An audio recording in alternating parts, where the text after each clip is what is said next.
Samajwadi party के सांसद रामजीलाल सुमन की राणा सांगा को लेकर दिए गए विवादित बयान ने तूल पकड़ लिया है। राणा सांगा को गद्दार और देशद्रोही बताने वाले बयान पर भारतीय जनता पार्टी और राजपूत समाज के नेताओं ने तीखी प्रतिक्रिया दी है। अब इस विवाद में कुमार विश्वास की भी एंट्री हो गई है और कुमार विश्वास ने इशारों में अखिलेश यादव को ही सुना दिया है।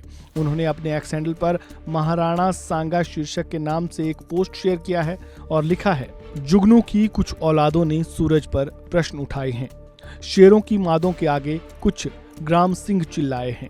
मेवाड़ वंश कुल कीर्तिकोश जिनके होने से दीपित है, उन राणा सांगा के गांवों पर कुछ भुनगे मंडराए हैं। उनसे कह दो अब देश शौर्य की मुट्ठी खूब तानता है। उनसे कह दो ये देश महाराणा की ज्योति जानता है। इतिहास तुम्हारी सरकारों का बंधक नहीं रहेगा अब।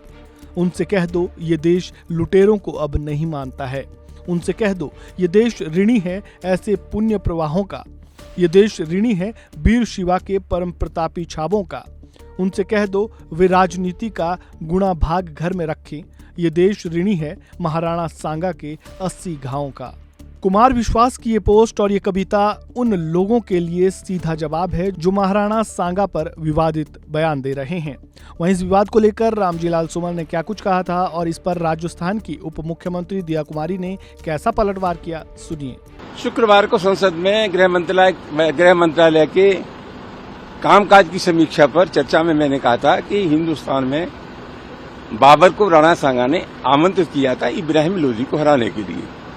मेरा मकसद किसी की धार्मिक भावना को ठेस पहुंचाने के नहीं था।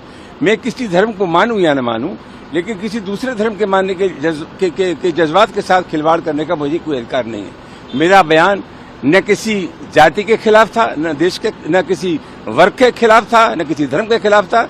इस देश की मिट्टी के लिए जिन्होंने बलिदान किया है, मैं इन सबको सलाम करता हूं। मेरा मकसद किसी की भावना को ठेस पहुंचाने का नहीं था।